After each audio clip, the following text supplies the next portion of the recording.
लेकिन आध्यात्मिक किसी पंथा से नहीं याद हुआ गुजर रहा। आज 19 साल बीते हैं, शिव को मुझको गुरु माने, और जिस जगह से मैंने शिव को गुरु माना था, आज उसी जगह पे उसी संवाद को करने पहुंचा। 1974 में ये बात मेरे दिमाग में आई। यही गुवाहाटी चौक पर मैं आया था, रात के 2:30 बजे मेरा जगह था, कोई वाटर स्कूल का है अभी तो उसके गेट के पास।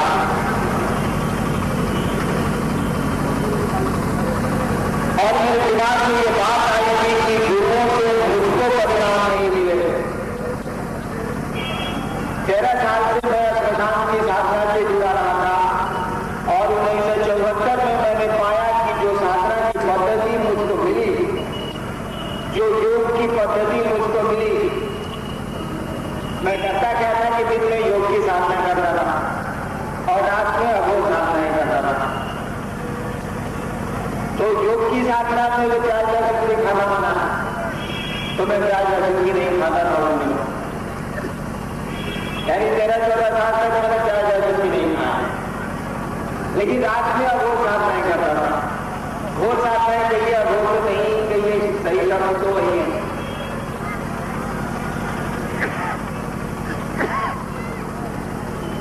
मेरे दिमाग में बात आई कि कहा जाता है कि गुरु साक्षात परब्रह्म।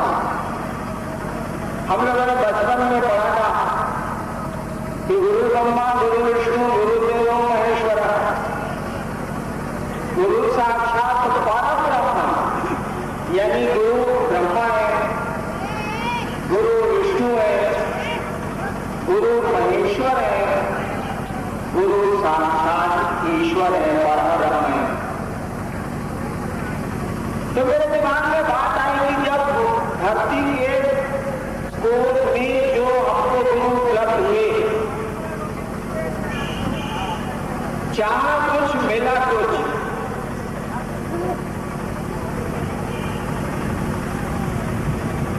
और यह भी कहना ठीक नहीं है कि चाहा कुछ मिला कुछ। देखिए, हम आप पूजा क्यों करते हैं? हम आप साधना पूजा में क्यों प्रवेश करते हैं? इंसान कोई काम करता है, उसके पीछे उसका दो ही मकसद हो सकता है। आदमी कोई काम करता है, उसके पीछे दो ही उसका उद्देश्य अमूमन होता है। एक उद्देश्य लौकिक होगा कि हमको दुनिया में इज्जत मिले, संपत्ति हो, लोग हमरा के पूछे, घर परिवार जरा खुशहाल रहे, हमू ठीक नहीं, तुम ठीक रहो। यानी आदमी की पूजा का एक उद्देश्य तो बिल्कुल स्पष्ट है कि वह लौकिक कामनाओं से पूजा करता है। कोई काम करेगा आदमी के दो ही उद्देश्य हो गए सामान्यतया। दूसरा यह भी उद्देश्य हो सकता है कि जानेंगे कि किसकी इच्छा से हम आए।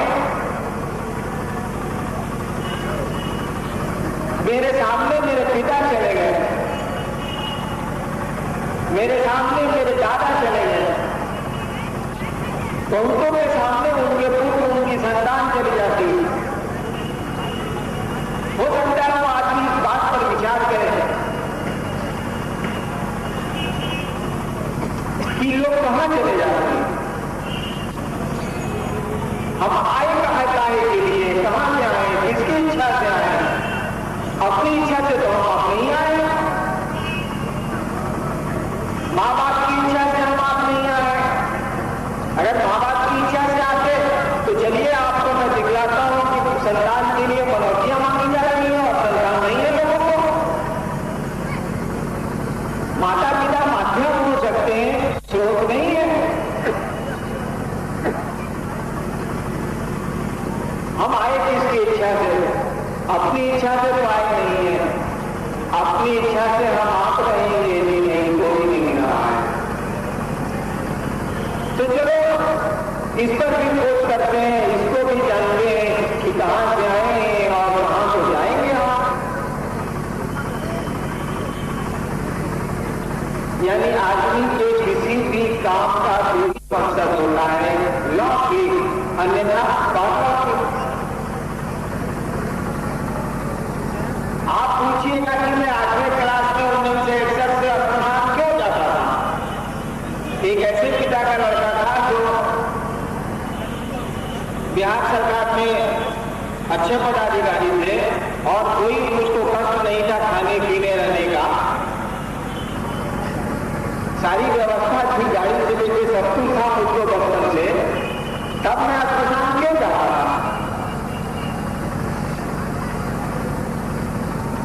मैंने जिंदगी में कभी ये नहीं सोचा कि लोगों को बैठा के उनसे बातें करूंगा, वो भी आध्यात्मिक।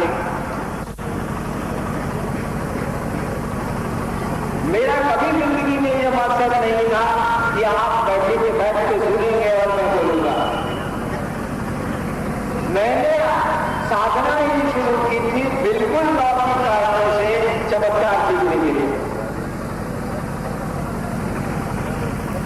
इसी चमत्कार के चलते मैं योग में गया, इसी चमत्कार के चलते साथ साथ मैंने अस्पताल की साधना भी शुरू की थी, वो भी 1961 से, जब मेरे पिता इसी जगह में। तो मेरा कोई ऐसा मकसद नहीं था कि आध्यात्म को जानेंगे बुद्ध की तरह या साधु महात्माओं की तरह दुनिया के बाहर की दुनिया को जानेंगे, ऐसा मेरा कोई मकसद नहीं था। मैं अस्पताल जाता था या साधना करता था, मकसद था मिराकल चमत्कार सीखने के लिए।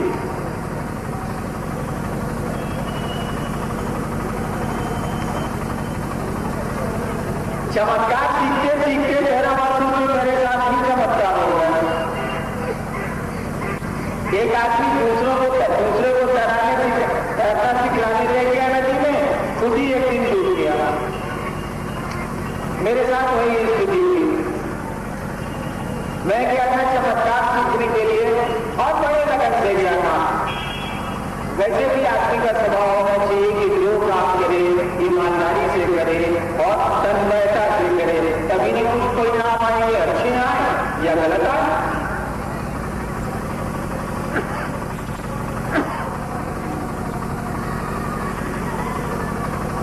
तो 1974 में गांधी अस्पताल में महादेव के रूप में मुझको प्रेम जब आने लगे, तो मैंने बड़ा प्रसन्न हुआ था कि चलो अब तो शिव की शक्तियां मुझको आने लगी है और साधना बताने लगी है, यही आराधना का गांधी बैठा है।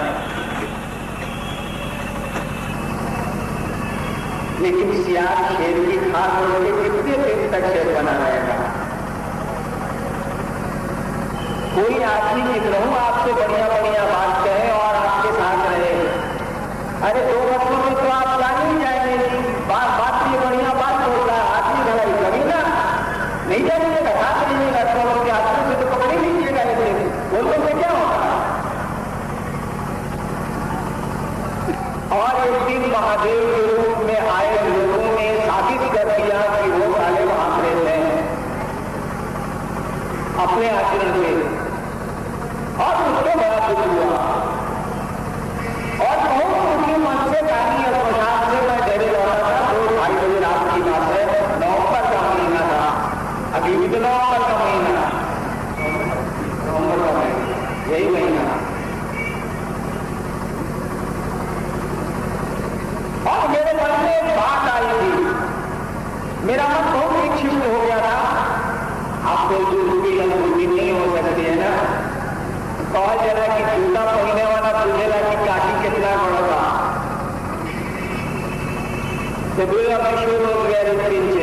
अरे जूता पहन के चलने वाले तो आप कह रहे हैं कि चलो ना आ गई स्टेशन, और स्टेशन था मैं काठी कह रहा जूता के, अरे चलो ना आ गई, तो रुपया तो कहता करे कि चलो ना आ गई, लेकिन उनका पूछा नहीं कोई सब कहा जूता।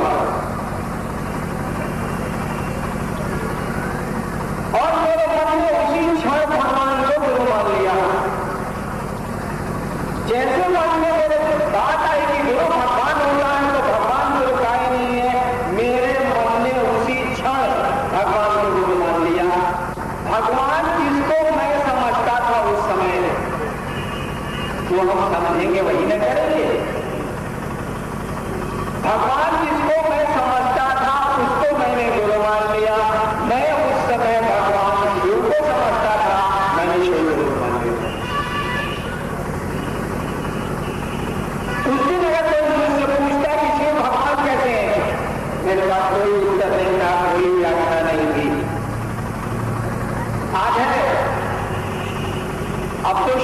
चार से गुरु है, उनके चार से गुरु है। आता ही नहीं, जब महादेव ही गुरु हो और ऐसी से कोई इतना भी ज्ञान नहीं हो तो गुरु को भी था। लेकिन उनके मुझको बहुत जानकारी नहीं हुई कि शिव गुरु होते हैं, शिव भगवान कैसे हैं, मैं कुछ नहीं जानता था। इतना ही जानता था कि शिव को भगवान किताबों में कहा गया है, शिव को ईश्वर किताबों में कहा गया है, ईश्वर को शिव किताबों में कहा गया है, किताबों में तो शिव को महेश्वर तक कह दिया गया है।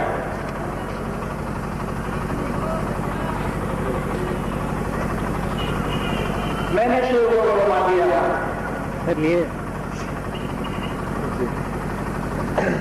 महादेव को तो गुरु इसी आपके आया शहर में मैंने माना था, लेकिन जितने दुख साके मैंने शिव को गुरु माना था, उतने ही दुख के बिना भी मेरे पास थे। जितनी प्रताड़ना के बाद मैंने शिव को गुरु माना था, प्रधान की धारणा में जो प्रताड़ना मुझको मिली थी, शिव को गुरु मानने के लिए तो मैंने मान किया था, लेकिन सिलसिला अब भी शुरू हो गया। सामान्य बुद्धि से सोचिए तो जरा,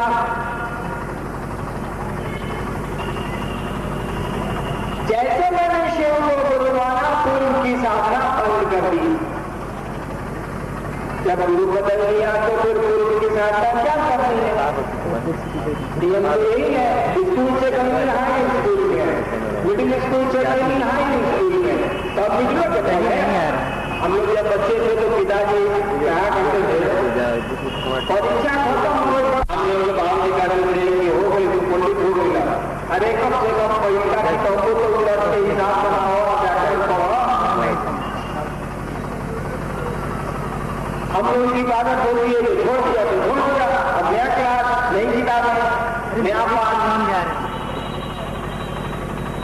तो जैसे मैंने शिव को गुरु माना तो उनकी साधना बंद कर दी, तत्क्षण बंद कर दी। वो प्रधान की क्रियाएं बंद कर दी, वो योग का पद्मासन और सिद्धांत बंद कर दिया, प्राणायाम बंद कर दिया, ध्यान बंद कर दिया, सब बंद कर दिया। तो नहीं बदल दिया, आपके शिव को बताएंगे तब ना करेंगे। आप देखिए, शिव को मैंने गुरु मान लिया, शिव शरीर में मुझको उपलब्ध नहीं है, मैं अकेला शिव को मैंने गुरु माना है, मुझको तो यही पता नहीं है कि शिव गुरु होते हैं। हम तो भगवान समझकर उनको गुरु मान लिया, और गुरु मानते ही मैंने दो शर्त बनाई थी। धोखा खाया था, इसीलिए जिन बिंदुओं पर धोखा खाया था वो मैंने शर्त उसको बना लिया।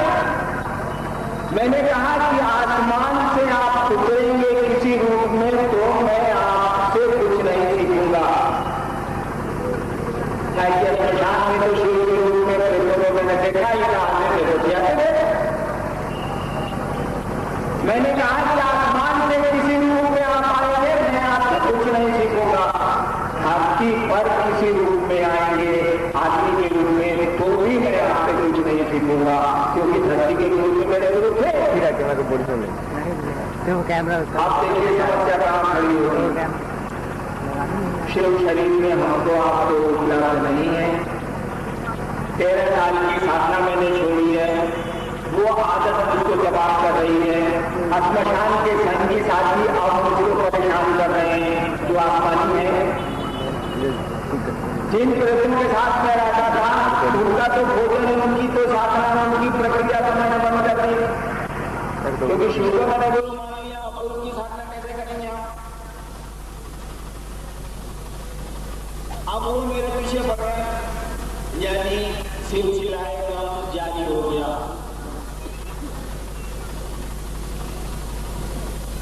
इसी बीच आना से मेरा मन उचट गया, मैंने आना छोड़ दिया और चला गया दूसरी जगह पर।